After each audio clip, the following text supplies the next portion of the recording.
Technology సృష్టిస్తున్న అద్భుతాల గురించి ఎంత చెప్పినా తక్కువే. ఎన్నో అసాధ్యాలను టెక్నాలజీ సుసాధ్యం చేస్తుంది. మానవ మెదడులో చిప్ను అమర్చి ఆలోచనలతోనే కంప్యూటర్ను, మౌస్ను నియంత్రించింది. ఆవిష్కరణలకు పెద్దపీట వేసిన టెస్లా కంపెనీ అధినేత ఎలాన్ మస్క్ ఆధ్వర్యంలో న్యూరోలింక్ కంపెనీ ఈ ప్రక్రియను విజయవంతం చేసింది. తరువాతి ఆవిష్కరణగా కంటిచూపు కోల్పోయిన వారు శాశ్వతంగా బ్లైండ్ సైడ్ చిప్తో చూడగలగడంపై పరిశోధనలు చేస్తోంది. వివాటెక్ లో ఎలాన్ మస్క్ ఈ విషయాన్ని ప్రకటించారు.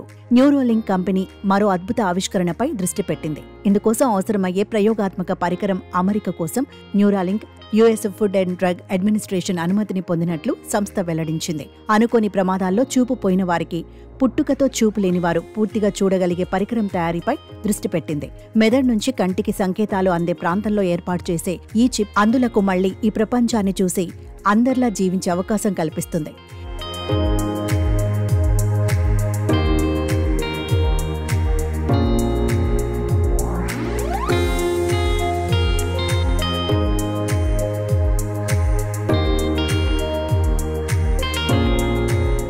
బ్రెయిన్లోని ఆప్టికల్ ప్రాసెసింగ్ ప్రాంతాలలో ఇది నేరుగా అనుసంధానమై ఉంటుందని వివాటెక్ లో ఎలాన్ మస్క్ ప్రకటించారు. మెదడు లేదా వెన్నెముక గాయాలను పూర్తి స్థాయిలో నయం చేయడం ద్వారా అందులో తిరిగి చూడగలుగుతారని మస్క్ తెలిపారు. దశాబ్దాలుగా చీకట్లో మగ్గుతున్న వారి జీవితాల్లో వెలుగు నింపడమే ఈ పరిశోధన ఉద్దేశమని న్యూరాలింక్ పరిశోధకులు గతంలో చెప్పారు. మస్క్ మాట్లాడుతూ చూపు తెప్పించే ఈ బ్రెయిన్ చిప్ గురించి వివరించారు. కళ్లు లేని కోతులకు ఈ చిప్ ను అమర్చగా అవి చూడగలుగుతున్నాయని తెలిపారు.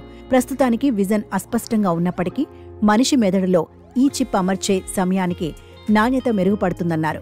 మస్క్ చెప్పినట్లుగా ఈ చిప్ అందుబాటులోకి వస్తే వైద్యపరంగా అదో విప్లవం అవుతుందని అభిప్రాయం వ్యక్తమవుతోంది. జీన్స్ తో లింక్ అయి ఉన్న జ్ఞానేంద్రియాలను ఒక చిప్ తో నియంత్రించడం అనేది ఒక పరిశోధనలో భాగమని కొందరి ఉద్దేశం. బ్లైండ్ సైడ్ చిప్ ఎలా పనిచేస్తుందన్న విషయమై ఇప్పటికైతే ఎలాంటి స్పష్టత లేదు. అయితే మెదడు నుండి కంటికి సంకేతాలు పంపగలడం ఈ చిప్ తో సాధ్యమైతే కనుక కోట్ల మంది అంధుల జీవితాల్లో వెలుగులు వచ్చినట్లే.